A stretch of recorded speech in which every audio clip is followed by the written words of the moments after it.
اعوذ باللہ من الشیطان الرجیم بسم اللہ الرحمن الرحیم السلام علیکم ورحمۃ اللہ وبرکاتہ۔ عزیزان، جو بھی چاہتا ہے کہ قرآن کریم کی اعراب سیکھ لے اور اس کے حقیقی معنی سمجھے تو وہ آج سے ہمارے ساتھ بنے رہے، کیونکہ ہم آپ کو آسان انداز میں اور پریکٹیکلی دکھائیں گے کہ عربی عبارت کو، خصوصاً قرآن کریم یا حدیث پاک کو کیسے سمجھ سکتے ہیں۔ انشاءاللہ آج سے اس کا آغاز ہوگا۔ آپ ہمارے ساتھ بنے رہیں اور چینل کو سبسکرائب اور ویڈیو کو لائک اور شیئر کر کے دوسرے عزیزان کو بھی اطلاع دیں۔ انشاءاللہ آپ کو بھی جزا ملے گی۔ تو چلے آج کے درس کا آغاز کرتے ہیں۔ عربی زبان میں کلمہ کے اقسام۔ کلمہ کو اسم، فعل اور حرف میں تقسیم کیا گیا ہے، اور آج ہم انشاءاللہ اسم کے بارے میں بات کریں گے کہ عربی عبارت میں یا قرآن کریم میں ہم اسم کو کیسے پہچانیں۔ اسم کو پہچاننے کے چند علامات ہیں۔ پہلی علامت ہے جر۔ جو بھی کلمہ مجرور ہو یعنی جس کے آخری حرف پر کسرہ یعنی زیر ہو تو وہ اسم ہے۔ مثال بسم اللہ الرحمن الرحیم۔ یہاں ملاحظہ کیجئے اللہ، الرحمن، الرحیم اسم ہے۔ دوسری علامت ہے تنوین۔ جو بھی کلمہ منون ہو یعنی جس کلمہ کے آخری حرف پر تنوین یعنی دو زبر، دو زیر یا دو پیش ہو تو وہ اسم ہے۔ مثال قلوب یومئذ واجفہ۔ تو یہاں تینوں کلمات اسم ہیں۔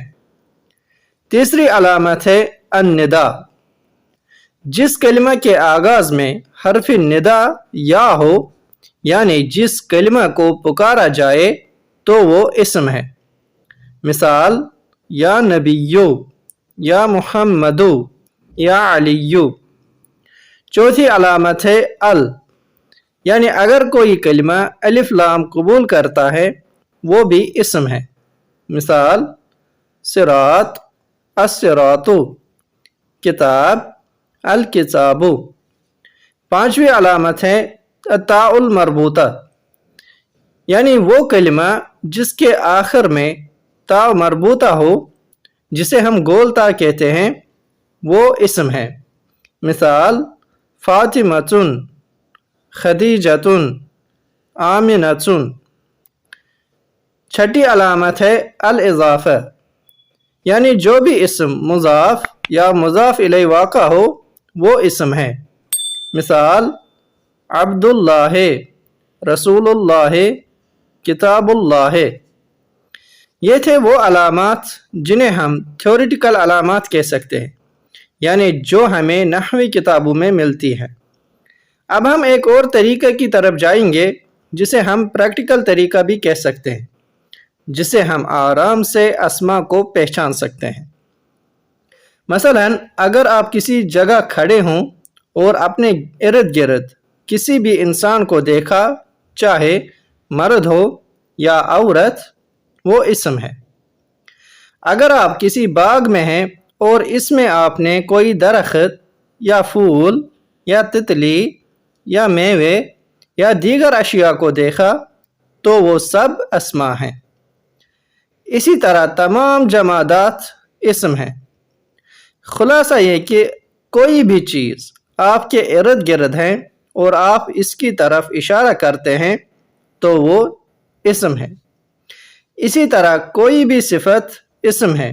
مثال طویل یعنی لمبا، قصیر یعنی چھوٹا قد والا، کریم، بخیل یعنی کنجوس۔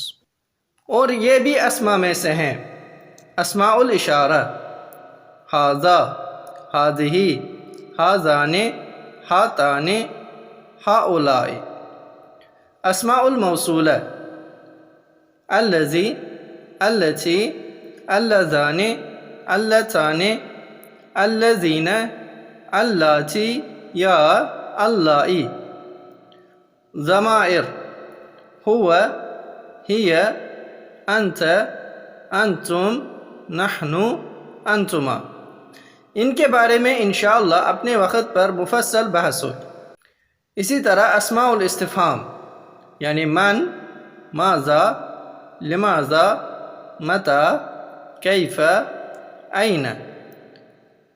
اور مصادر بھی اسما میں سے ہیں، مثال الکتاب، الحج، الزیارہ، یہ سب کے سب اسما ہیں۔